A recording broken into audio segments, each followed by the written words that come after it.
Բարև ձեզ, Ստեփան Գրիգորյան, YouTube-յան ալիքի մասնակիցներ, ողջունում եմ ձեզ բոլորիդ, այսօր, դեկտեմբերի 12-ն է, մենք շարունակում ենք մեր աշխատանքը, այսօր ես կկենտրոնանամ երկու հարցերի վրա, անչափ կարևոր, այսօրվա հաղորդումը անչափ կարևոր է Հայաստանի ապագայի համար, Նիկոլ Փաշինյանի այցելությունը Մոսկվա ու իր ելույթը ԵԱՏՄ-ի նիստում եւ այնտեղ ինքը շատ կարևոր մեկ հարցի մասին խոսեց, իր ելույթում ինքը շոշափեց մի քանի հարցեր, բայց մեկը անչափ կարևոր հարց էր, չմոռանաք, որ ինքը մեկնեց հենց Եվրոպայից մեկնեց Մոսկվա,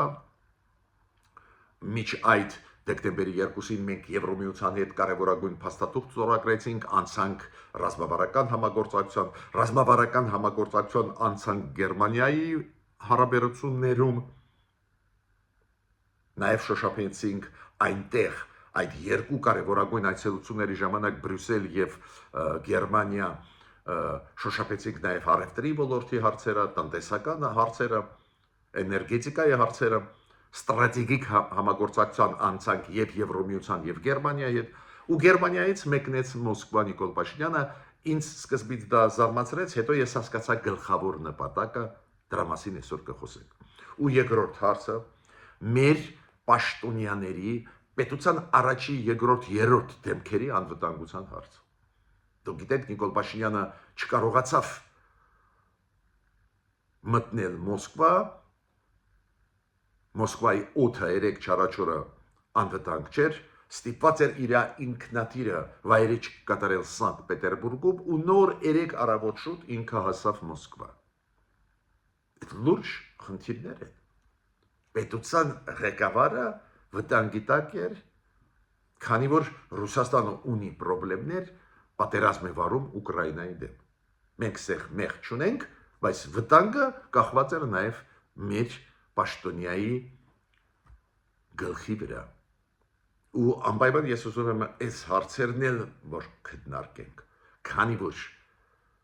պետության ղեկավարը նաև կայունության երաշխիքն է պետության։ Այդ տարական ճշմարտություն է, ուրեմն դա պետք է քննարկենք ու դրա մասին նաև պատկան մարմինները պետք է մտածեն։ Ես մի քիչ ավելի ուշ ձեզ կպատմեմ ինչ վիճակում էր գտնվում օդը Մոսկվայի վրա, օդը մեծ տարածության Ռուսաստանի օդը, անվտանգությունը օդում, ինչ վիճակում էր այդ պահին, երբ որ Նիկոլ Փաշինյանը 3-4 օրը պետք է վայրիչ կատարել Մոսկվայի աերոպորտներից մեկում։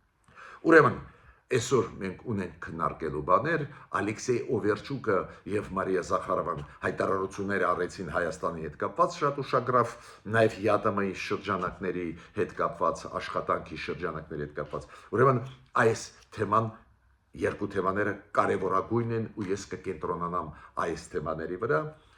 Մինչև սկիզբը մեր զրույցի խնդրում եմ բաժանորդագրվել, կիսվել, լայքել, դուք գիտեք ինչքան կարևոր է, երբ որ դուք բաժանորդագրվում եք, կիսվում եք,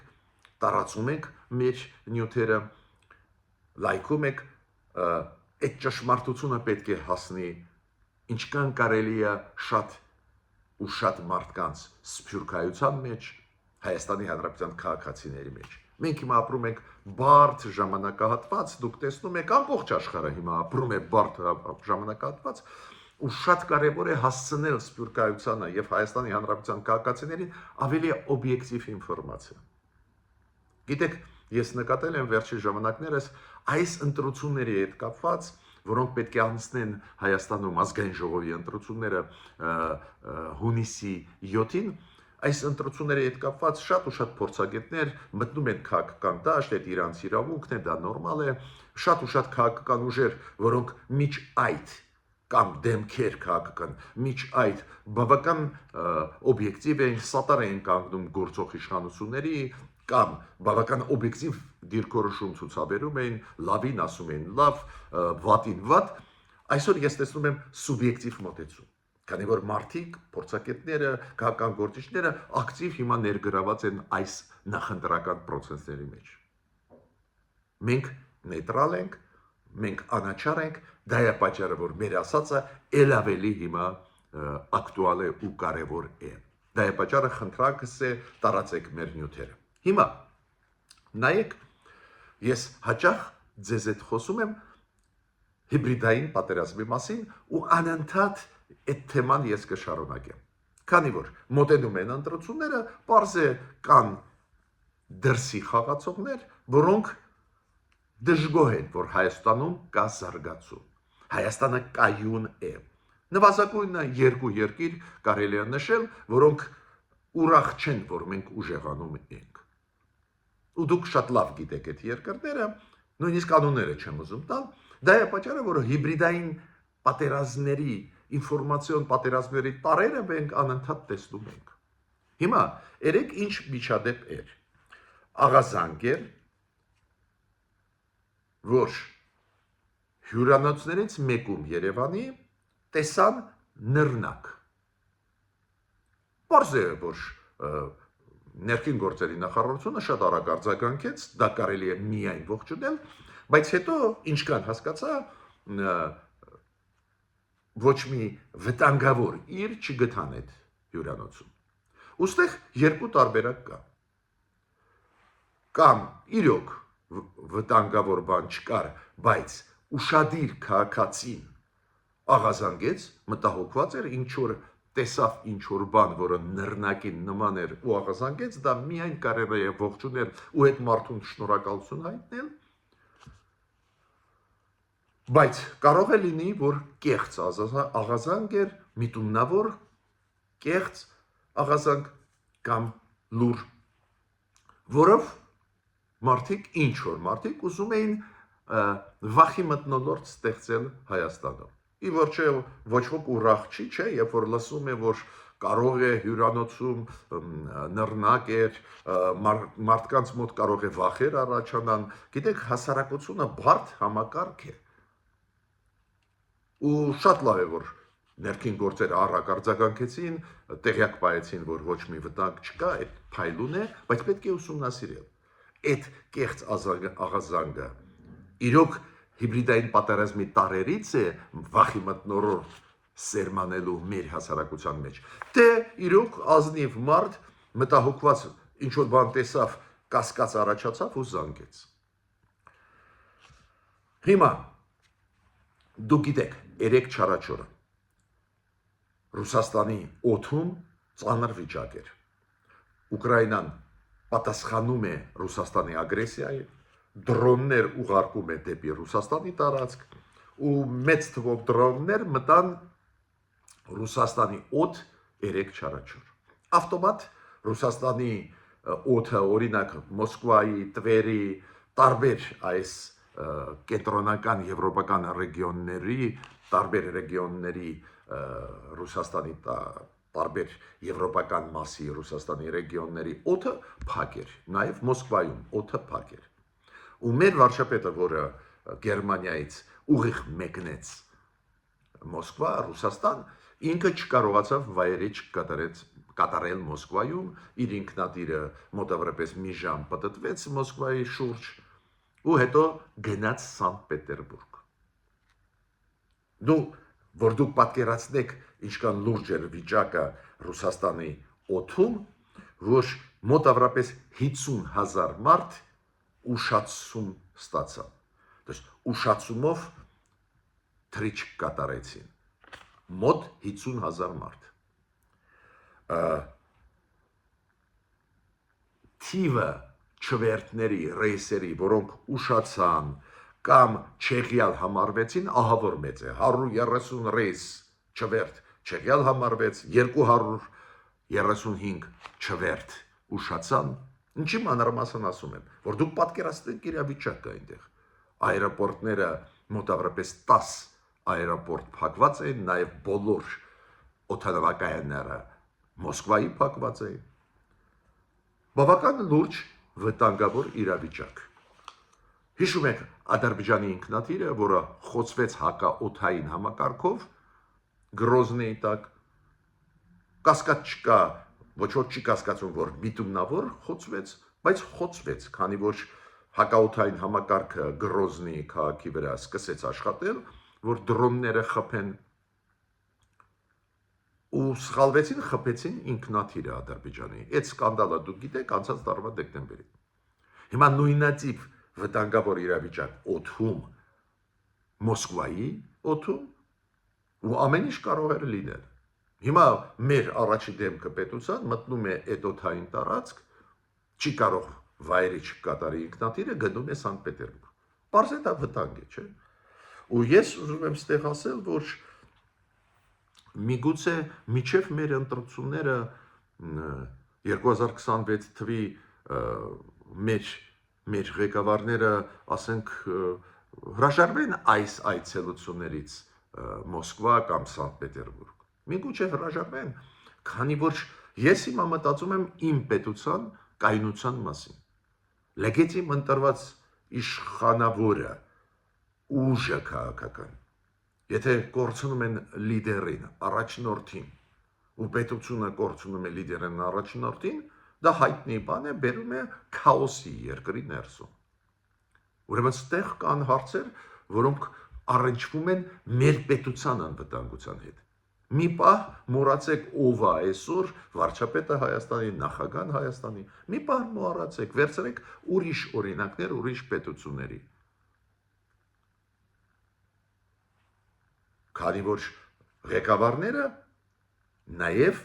ու դա լեգիտիմ ընտրված, նաև կայունություն են բերում երկիր, չէ՞։ Ավտոմատ լեգիտիմ ընտրված իշխանությունը դա երաշխիք է, որ զարգանում է պետությունը, ինչը մենք հենց Հայաստանում տեսնում ենք, դրական տենդենսեր միանշանակ կա, խնդիրներ էլ լիքն են, բայց այդ վտանգ է շատ լուրջ։ Չուզողներ շատ կան, մեր հաջողությունների չուզողներ շատ կան։ Հետո Աստված ոչ անի, մի վատ բան լինի, կգցեն Ուկրաինայի աթեիստների վրա, հետո գնա ու հասկացի ինչ է կատարվել։ Ուղղակի ես ուզում եմ ասել, որ անվտանգությունը, պետական այրերի անվտանգությունը ցանկացած պետության համար, նաև Հայաստանի համար կարևորագույն խնդիր է։ Դա ապահովում է կայունությունը երկրում։ Հիմա կլինեն ընտրությունների ժամանակ իշխանություն կտրվի, կշարունակենք ապրել, բայց այսօր էս են իշխանությունները ու այո, ինձ մտահոգում է իրենց անվտանգությունը, երբ որ իրենք մտնում են այլ երկրների օդային տարածք ու առաջերտին Ռուսաստանի մասին է խոսքը, քանի որ հենց Ռուսաստանն է վարում պատերազմ Ուկրաինայի դեմ ու պատասխաններ ստանում է։ Ուրեմն օդը Ռուսաստանում օդային անվտանգությունը այդ լուրջ խնդիր է։ Հիմա Նիկոլ Փաշինյանը աշխատանքային այցով մեկնեց Ռուսաստան, դու գիտեք, նոր ասեցի միջկառավարական նիստներ խորհրդի ԵԱՏՄ-ի կազմակերպության, պարզ է ովքեր են ԵԱՏՄ-ի անդամ, Ռուսաստանը, Բելարուսը, Ղազախստանը, Ղրղըզստանը եւ Հայաստանը 5 երկրներ։ Ուրեմն բոլոր 5 երկրների վարչապետները կային այդ նիստում։ Հիմա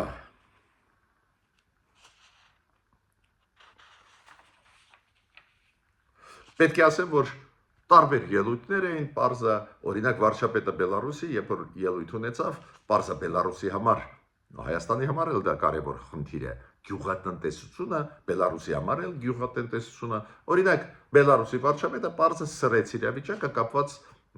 գյուղատնտեսության հետ, իմիջիայլոց գոված Հայաստանը, քանի որ ինչ որ նախաձեռնություններով Բելարուսը այնտեղ նախաձեռնություններով հանդես եկավ, միայն Հայաստանի պարզվեց կառավարությունը ինչ որ քայլեր արեց, ես կարդացի այդ քայլերը, կարծես թե մեր գյուղատնտեսության համար օգտակար քայլեր են։ Ղրղըզստանը խոսեց նրա մասին, որ 98% Ղրղըզստանի Արևտրի ընկնում է Ռուսաստանի եւ Ղազախստանի վրա։ Կոպիտ ասած Բելարուսի ու Հայաստանի հետ իրանք արևտուր չունեն։ Նու այդ մենք գիտենք, արևտուրը շատ փոքր է, չնչին թվեր են խոսել անիմաստ է, ու Qırğızstանը այդ կոնտեքստով խոսեց այդ նիստում։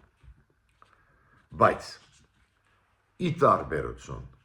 Qırğızstani, Բելարուսի ելույթների վարչապետների Նիկոլ Փաշինյանը բարձրացրեց լրջագույն հարցեր։ Ինքը բարձրացրեց հարց կապված ԵԱՏՄ-ի որպես կազմակերպություն համագործակցությունը այլ պետությունների հետ։ Քանի որ Հայաստանը միջև դեր կա ԵԱՏՄ-ում, Հայաստանի համար շատ կարևոր է, որ այլ երկրների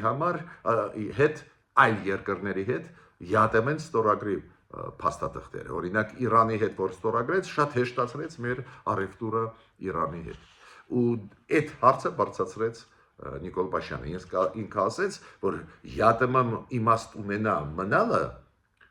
մեր, որ եթե ԵԱՏՄ-ին արտաքին իր հարաբերությունները ուժեղացնի, այլ խաղացողների հետ ունենա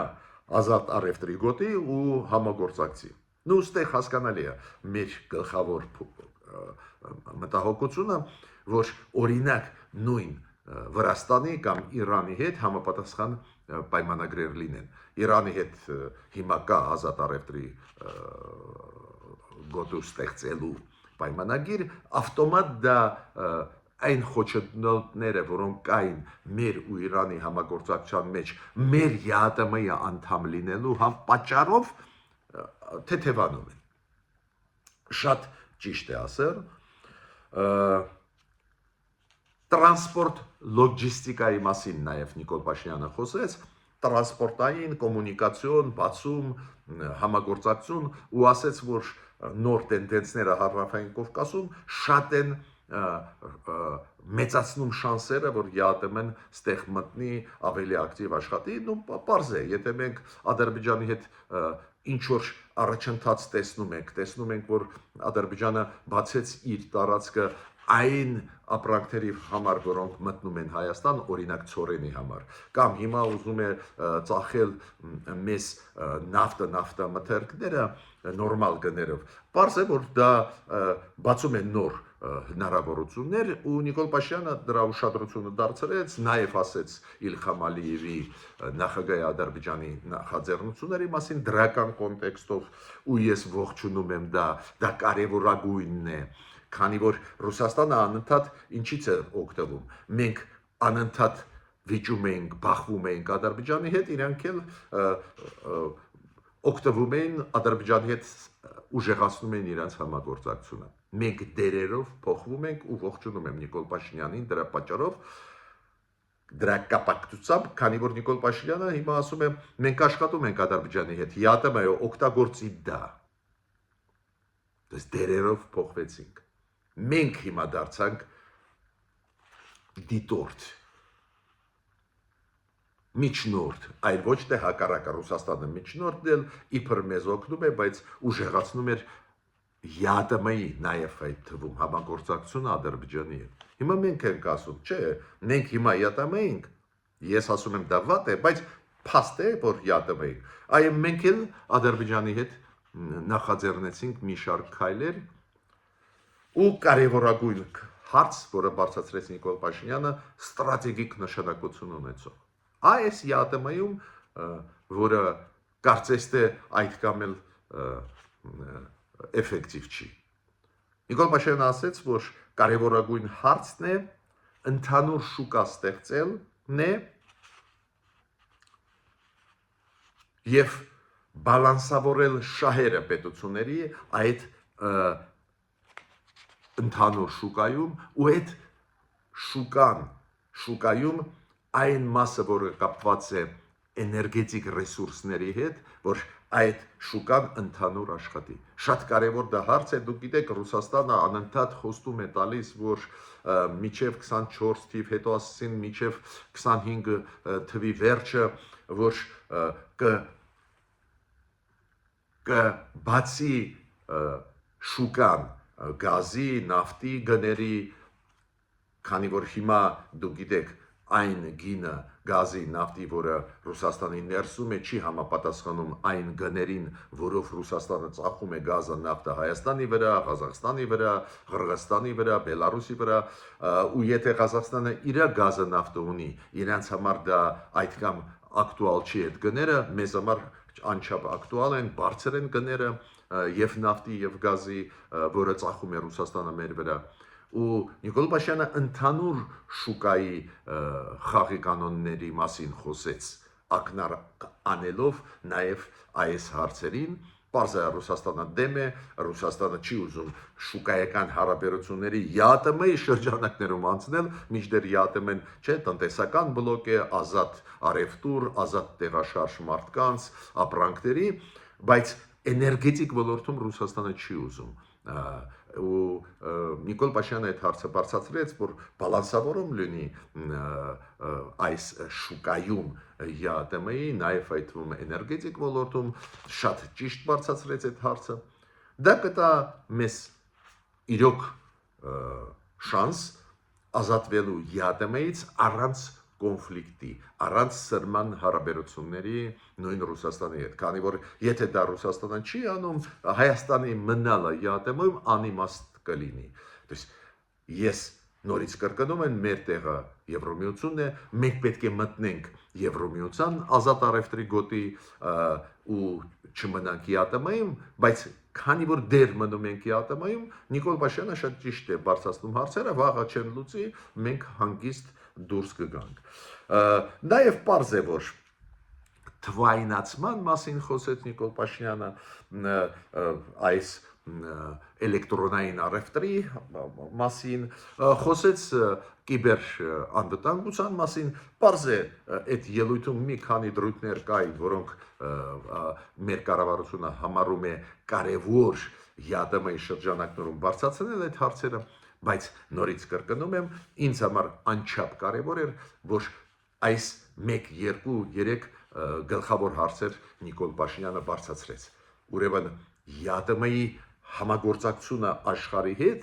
որ ԵԱՏՄ-ի խաղի կանոնները չկաշկանդեն մեր առևտուրը այլ խաղացողների հետ աշխարհի։ Երկրորդը այն դրականը, որը կա տրանսպորտ կոմունիկացիոն բացման տեղաշարժը Ադրբեջանի հետ առևտրի ոլորտում, էներգետիկայի ոլորտում, որ դա օգտագործվի, եւ երրորդը, որ շուկան բացվի, իսկական ազատ առևտրի գոտի դառնա ԵԱՏՄ-ին, նաև այդ թվում գազի, նավթի ոլորտներում, այդ էներգետիկայի ոլորտում։ Անչափ դա կարևոր է, ինքը բարձրացրեց։ Ռուսաստանը հիմա ես նույնիսկ չեմ ուզում ասել ոնց արձագանքեց, դա հետաքրքիր չի, բայց Ռուսաստանը նորից շարունակում է դնել հարցը մեր առջև կապված նրա հետ, որ դուք չեք կարող լինել եւ Եվրոմիության անդամ եւ միաժամանակ ԵԱՏՄ-ի անդամ, խաղի կանոնները հակասում են իրար, Ալեքսեյ Օվերչուկը դա ասեց, ճիշտ ասած ես համաձայն եմ իր հետ։ Ի վերջո, ընտրություն պետք է մեր կառավարությունը կատարի, բայց հիշեցնում եմ ձեզ բոլորիդ, մեզ բոլորիս, որ Նիկոլ Փաշինյանը դրա մասին խոսեց միջև դուրս գալը Գերմանիայից հասնել Մոսկվա։ Ինքը Գերմանիայում գտնվելով գրառում արեց սոցցանցերում, որի մեջ ֆիքսեց, որ այդ խաղի կանոնները Եվրոմիության շուկայի եւ ԵԱՏՄ-ի իրար հակասում են։ Ու ինքը ասեց, մենք նայենք ոնց է զարգացումը գնալու, եթե տեսնենք, որ անհամատեղելի է, ակնարկը դրա վրա է, որ Ռուսաստանը պահանջում է, որ մենք չաշխատենք, չխորացնենք հարաբերությունները Եվրոմիության հետ, ինքը ասում է, հիմա կնայենք, իրենք մեր առաջարկությունները կլսեն թե ոչ, ու եթե անհամատեղելիությունը ուժեղանա, մենք որոշումը կկատարենք։ Դա ակնարկ է Ռուսաստանի, եթե շատ ճնշենք, մենք դուրս կգանք ԵԱՏՄ-ից։ Հիմա Ալեքսեյ Օվերչուկը փոխվարչապետը Ռուսաստանի նորից հիշեցրեց մեզ, ինչը մենք էլ գիտենք, որ ԵՄ-ի, Եվրոմիության եւ ԵԱՏՄ-ի խաղի կանոնները իրար հակասում են, Հայաստանը պետք է որոշում կատարի։ Ես պետք է ասեմ, որ